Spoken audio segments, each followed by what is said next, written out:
CPM party Congress അടിയന്തരമായി തീരുമാനമെടുക്കണമെന്ന് K Sudhakaran ആവശ്യപ്പെടുകയാണ്. പ്രതിപക്ഷം ഉന്നയിച്ച എല്ലാ ആരോപണങ്ങളും ശരിയെന്ന് തെളിഞ്ഞുവെന്ന് വി ഡി സതീശന്റെ പ്രതികരണം വരുന്നു. നാളെ സംസ്ഥാന വ്യാപകമായി പ്രതിഷേധത്തിന് ഒരുങ്ങുകയാണ് കോൺഗ്രസ്.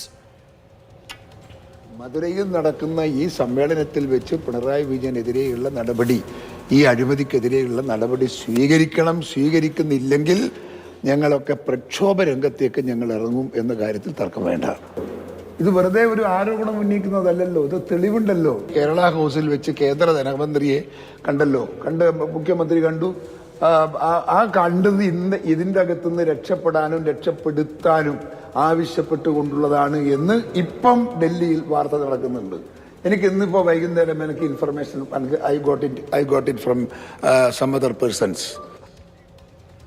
അമൽ തേരമ്പറമ്പിൽ വിവരങ്ങളുമായി നമുക്കൊപ്പം ചേരുന്നുണ്ട്. അമൽ, ഈ വിജിലൻസ് അന്വേഷണം ആവശ്യപ്പെട്ടുകൊണ്ടുള്ള ഹർജി തള്ളിയ ദിവസം അമലിന് ഓർമ്മയുണ്ടാകും, സംസ്ഥാനത്തെ എല്ലാ മന്ത്രിമാരും ഓരോ ജില്ലകളിൽ വാർത്താ സമ്മേളനം വിളിക്കുന്നു. അത് കഴിഞ്ഞ് പാർട്ടി സെക്രട്ടറി അവസാനം. ഇത്ര മണിക്കൂറുകളായി ഒരു ഭാഗത്തുനിന്ന് ഒരു അനക്കവുമില്ല. CPM മുഖ്യമന്ത്രി ഇവർ വലിയ പ്രതിരോധത്തിലാണ് എന്ന കാര്യത്തിൽ സംശയം വേണ്ട. പാർട്ടി സമ്മേളനം നടക്കുന്ന സമയത്ത് ഇത്തരത്തിലൊരു വലിയ ബോംബ് പാർട്ടിക്ക് മേൽ വന്ന് ഭവിക്കുമെന്ന് അവർ വിചാരിച്ചിട്ടുണ്ടാകില്ല. എന്തായാലും ഈ വിഷയത്തിൽ സംസ്ഥാന വ്യാപക പ്രതിഷേധത്തിന് ഒരുങ്ങുകയാണ് പ്രതിപക്ഷ പാർട്ടികൾ.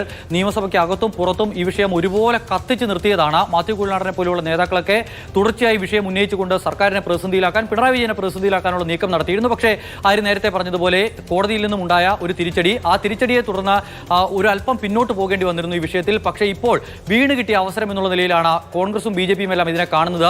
അല്പസമയങ്ങൾക്കകം തന്നെ BJP-യുടെ പ്രതിഷേധ മാർച്ച് സെക്രട്ടേറിയറ്റിലേക്ക് നടക്കാൻ പോകുന്നു.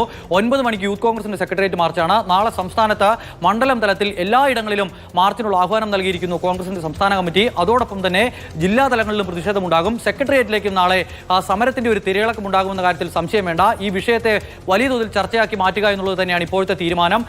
ഈ കോടതിയിൽ നിന്നുണ്ടായ ഒരു തിരിച്ചടിയൊക്കെ മറികടന്നുകൊണ്ട് മുഖ്യമന്ത്രിയെ തന്നെ പ്രതിക്കൂട്ടിൽ നിർത്താൻ കിട്ടിയ ഒരു അവസരം എന്നുള്ള നിലയിൽ ഉപയോഗിക്കുകയാണ്. നിലമ്പൂരിൽ ഉപതെരഞ്ഞെടുപ്പ് വരാൻ പോകുന്നു. അതോടൊപ്പം തന്നെ തദ്ദേശ തെരഞ്ഞെടുപ്പ്, തൊട്ടു പിന്നാലെ നിയമസഭാ തെരഞ്ഞെടുപ്പ്. അങ്ങനെ തെരഞ്ഞെടുപ്പ് നടക്കാനിരിക്കെ മൂന്നാം വട്ടവും പിണറായി സർക്കാർ എന്ന മുദ്രാവാക്യവുമായി മുന്നോട്ട് പോകുന്ന പിണറായി വിജയനും കൂട്ടരും അവരെ നേരിടാനുള്ള ഏറ്റവും പ്രധാനപ്പെട്ട ആയുധമായി ഉപയോഗിക്കുകയാണ് വീണ വിജയനെതിരെ ഇപ്പോൾ വീണ്ടും